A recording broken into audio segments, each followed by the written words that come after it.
বিশ্বের বিভিন্ন দেশের নতুন নতুন উন্নত প্রযুক্তি আবিষ্কারের মাধ্যমে দেশের অর্থনীতিকে এগিয়ে নিয়ে যাচ্ছে। এসব উন্নয়নশীল দেশের মতোই এবার বাংলাদেশেও উন্নত প্রযুক্তি ব্যবহার করে বছরে আয় করছে কোটি কোটি টাকা। সাতক্ষীরার আধুনিক প্রযুক্তি ব্যবহার করে প্রতি বছর চাষ করা হচ্ছে কোটি কোটি টাকা সহনশীল ও হার্টশীল কাঁকড়া। একটা সময় এসব এলাকায় চিংড়ি মাছ ও অন্যান্য প্রজাতির মাছ চাষ করা হতো, কিন্তু সময়ের পরিবর্তে এসব মাছ চাষ করে তারা জীবিকা নির্বাহ করতে কঠিন হয়ে পড়েছে। তাই তারা আস্তে আস্তে কাঁকড়া চাষ করতে শুরু করে। ভালো লাভবান হওয়ায় বর্তমানে এটাকেই তারা পেশা হিসেবে দেখেছে। আজকে আমরা তুলে ধরবো কিভাবে তারা কাঁকড়া চাষ করে এবং বিক্রি করে কেমন লাভবান হয়। সফটশেল কাঁকড়া বা শক্ত কাঁকড়া চাষ করার জন্য প্রথমে ছোট ছোট কাঁকড়া সংগ্রহ করতে হয়। জেলেরা মাছ ধরার পাশাপাশি সুন্দরবনে গিয়ে ছোট ছোট কাঁকড়া ধরে আনে।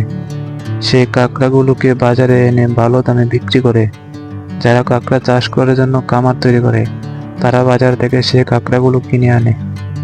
কাঁকড়া চাষ করার জন্য প্রথমে বড় একটা পুকুর খনন প্রয়োজন হয়।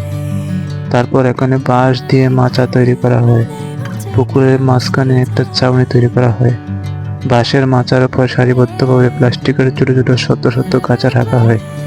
তারপর প্রতিটা কাঁচায় একটি বা দুইটি করে কাঁকড়া দেওয়া হয়। এখানে প্রতিদিন বা 2 দিন পর পর কাঁকড়াকে খাবার দেওয়া হয়। কাঁকড়া উপযুক্ত খাবার হিসেবে তেলাপিয়া বা চিংড়ি মাছ কেটে দেওয়া হয়। প্রথম অবস্থায় খাবার খুব কম দেওয়া হয়।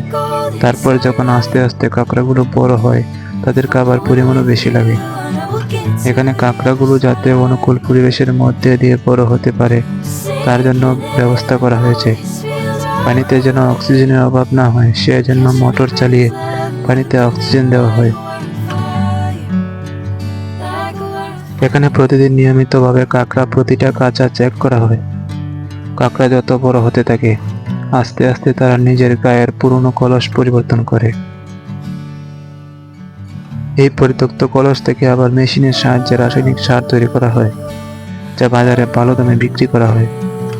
এখানে হার্ডশীল কাঁকড়া থেকেও সফটশীল কাঁকড়া উৎপাদন করতে নিয়মিত ধাপে ধাপে কাজ করা হয়।